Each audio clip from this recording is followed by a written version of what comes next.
Save your prayers. God is not here with us now. There is only the darkness here, and your death.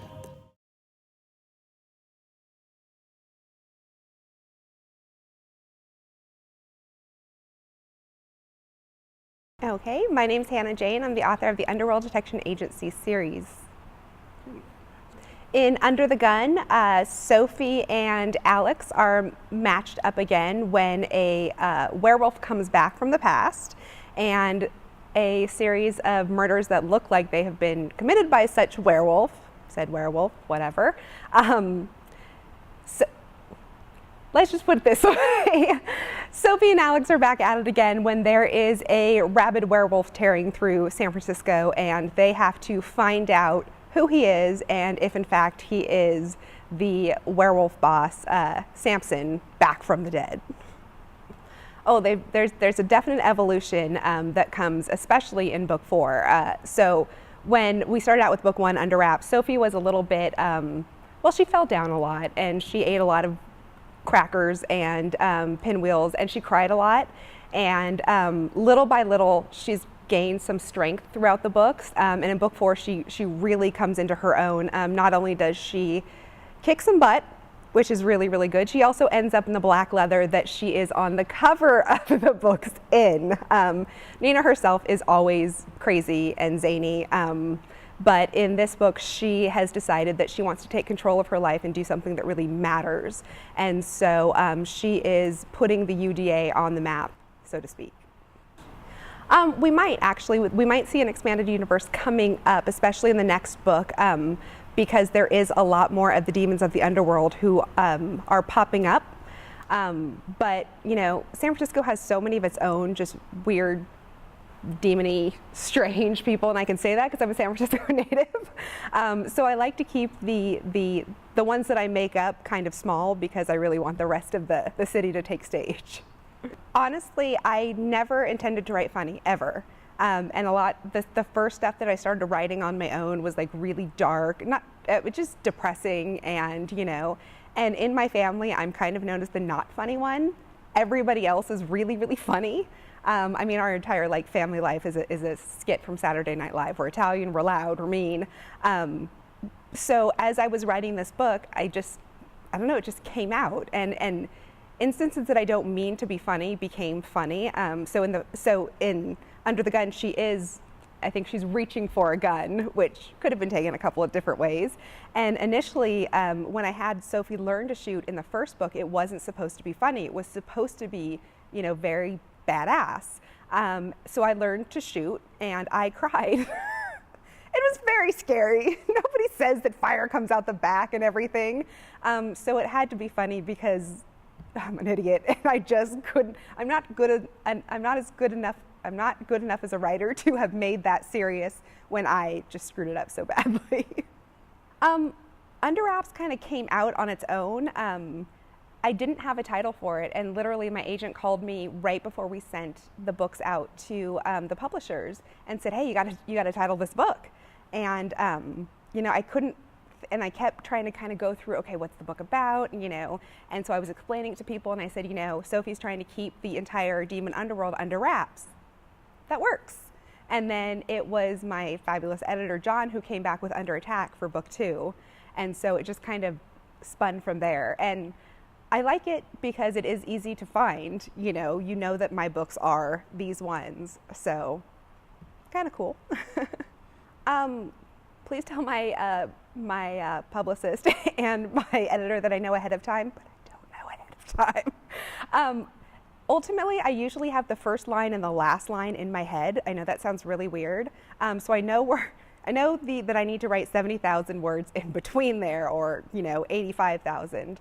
And it just kind of ends organically. I hate things that kind of just wrap up and then they woke up, or this and the other. And there's so many storylines that are going on in the book throughout that I want to make sure that everyone kind of ends up. And, you know, like in real life, you may solve one problem, but that doesn't mean the rest of your day is good. You know, there's always something coming up, which is why I like to kind of draw them out and kind of show you that a lot of thought went into it. It wasn't just, yay, we're done. Well, San Francisco, it's always been dear to my heart. And what really, initially, all the books that I wrote or the short stories, they were set all over the place because it was very much the why am I going to write about here? And frankly, one day I was on on the Muni, and I saw Santa Claus being walked by a dominatrix in the middle of July, and I thought, you know what? How can I not write about this amazing town? Forget the food, forget the beautiful bridge. Come on, Santa Claus and the dominatrix in July. There's so many authors out there, and there's so many amazing authors, and writing is like anything else. One great movie comes out and 15 just like it come out, and it's the same way in the literary industry. So one thing that I've been complimented on, and I just absolutely love that, is people have said that my book is so different than what is out there, simply because it's not as dark, it's not where you expect it to go, and there is that humor in it. And to some degree, I love obviously urban fantasy and vampires and all that kind of stuff, but at the same token, the book kind of makes fun of all of that, because it's that whole idea that, hey, vampires have to live too, or not live. I did not expect, when I got the first cover, I had no expectation that was what it was going to be like, because I told Kensington, I said, I'd like to see maybe Sophie on the cover and, maybe the Golden Gate Bridge. And they came back with this incredible image. And I have to say, I, like some of my readers, was a little upset thinking, that's not the Sophie that I pictured in my head.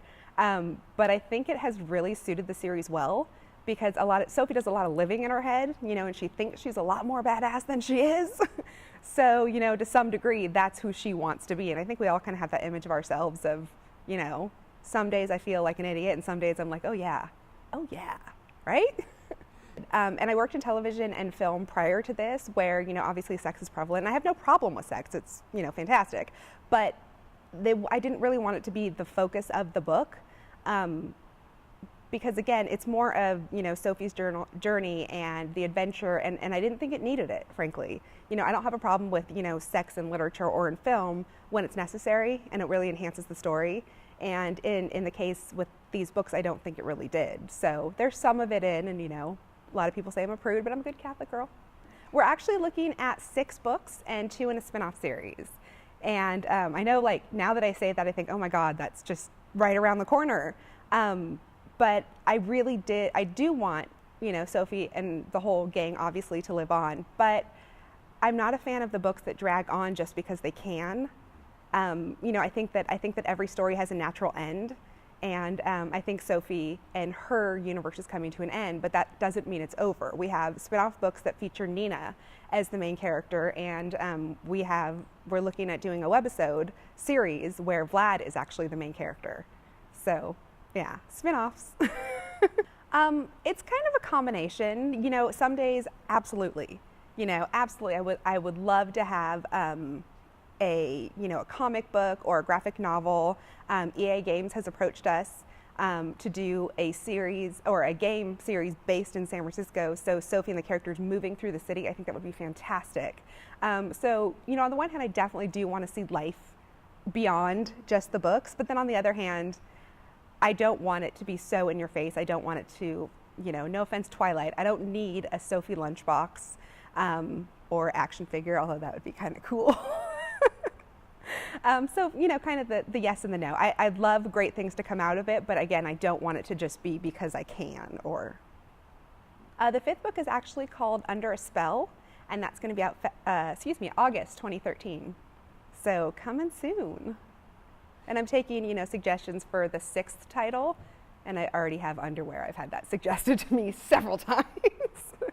That's actually a really good question. So after Sophie, there's definitely life after Sophie. So I have a couple of series of young adult thrillers coming out, which are much darker, and there isn't much humor in those at all, as well as looking to do a dark thriller series for adults again, hopefully with Kensington. And so they won't have any urban fantasy in them. They're not going to be fantasy at all. It's going to be straight contemporary, and it's going to scare your pants off. At least that's the goal.